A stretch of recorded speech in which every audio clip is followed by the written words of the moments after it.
India में इनका server चलता है, यहाँ से अब आप टैली कर सकते हो कितने लोगों ने उस दिन जो प्रोडक्ट मैंने खरीदा वो भी खरीदा होगा।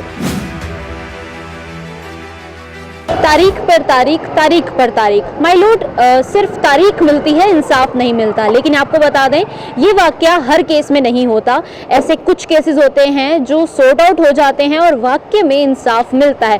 बता दें आपको, नमस्कार, आप देख रहे हैं गरिमा टाइम्स और मैं रिंकी बत्रा। आपको बता दें कि 5 साल कड़ी लड़ाई लड़ने के बाद एक व्यक्ति को इंसाफ मिलता है। और मेरे पीछे जो आप बोर्ड देख रहे हैं, एक ऐसी संस्था है जो पूरे इंडिया में ऑपरेट होती है, यानी रिलायंस फ्रेश, रिलायंस इंडस्ट्रीज। इसके खिलाफ केस डला था 2017 में, 2016 में इनके साथ वाकया हुआ था।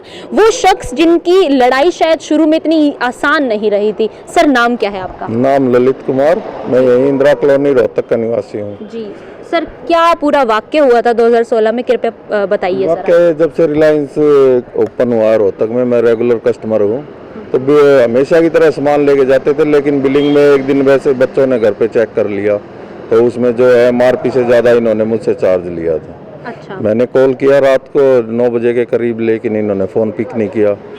नेक्स्ट मॉर्निंग मैनेजर से मिला, उसने भी कोई खास रिस्पॉन्स नहीं दिया। 2-3 दिन तक ऐसे ही बातें होती रही। फिर मैंने मेल के जरिए कंप्लेंट करी, टोल फ्री नंबर पे कंप्लेंट करी, कोई रिस्पॉन्स नहीं जी। फिर 15-20 दिन के बाद इनका जो कस्टमर केयर का आता कॉल, वो उसने फिर थोड़ा मिसबिहेव किया। अच्छा। वहाँ से थोड़ी सी वो हुआ कि भाई अब तो न्याय की लड़ाई लड़नी ही पड़ेगी। फिर मैनेजर का 1-2 बार आया, सर कर लो कंप्रोमाइज, मैं कहा आपसे कर लूँगा, लेकिन अब कंपनी का जो कस्टमर केयर है वो नहीं करना चाह रहा है, तो अच्छा। अब कानूनी कार्रवाई करेंगे।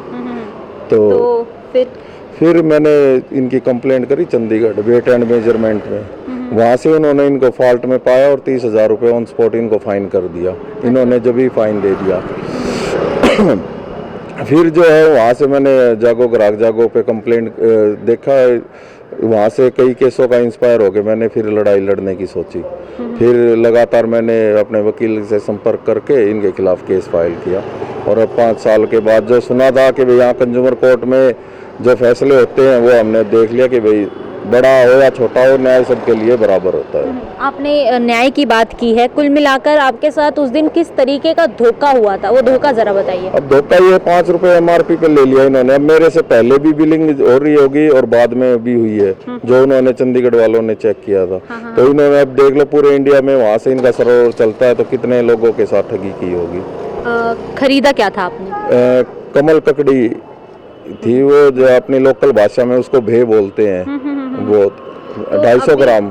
हाँ, अभी अगर बात की जाए तो 5 रुपए आज के अगर दरमियान देखा जाए, आज के युग में देखा जाए तो लोग इतना मायने नहीं रखते, लेकिन फिर भी क्या ये लड़ाई 5 रुपए की थी, या फिर बात की जाए तो किसी और अपने सेल्फ रिस्पेक्ट की, ऐसा कुछ था?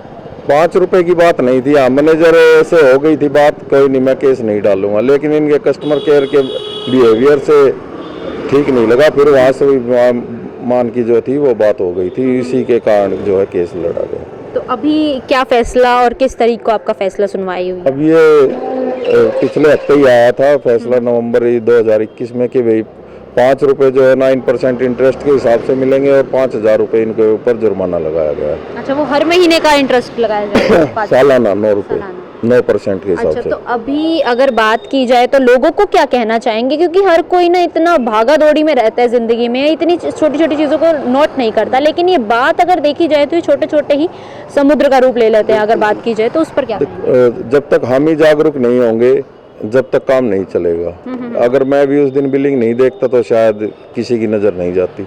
और आज जो है कोर्ट, माननीय कोर्ट ने इतना बड़ा डिसीजन दिया और इतनी बड़ी कंपनी के खिलाफ अगर हम जागरूक रहेंगे तो ऐसे 1-1, 2-2 रुपए के लिए बचते रहेंगे। तो आपने कुल मिलाकर बता ही दिया और आपने सुन ही लिया है।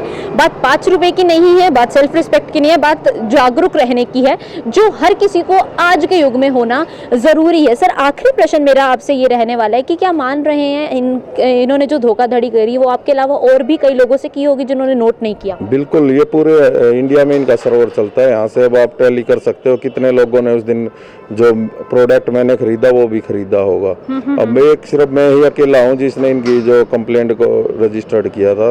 कंज्यूमर कोर्ट में, बाकी वो तो पता भी नहीं होगा किसी को। बाकियों ने तो इग्नोर ही कर दिया होगा, खा पी के हजम कर दिया होगा या ढकार ले ली होगी। लेकिन बात यहाँ पर ये आ रही है कि ये छोटी छोटी चीज़ें कल एक बड़ा विशाल विकराल रूप ले लेते हैं, जिस पर जागने की ज़रूरत आपको और हमको है। तो बजाय बड़े बड़े संस्थानों से परचेज करने के लिए जो गली नुक्कड़ पर छोटे दुकानदार हैं उनसे भी खरीदारी ज़रूर कीजिए, जो रेहड़ियाँ हैं उनसे भी, ताकि उनकी भी जो इनकम है वो आपसे आपके परचेजिंग के बाद हो जाए। कैमरामैन मोनू भट्टी के साथ गरिमा टाइम्स के लिए मैं रिंकी बत्रा, नमस्कार।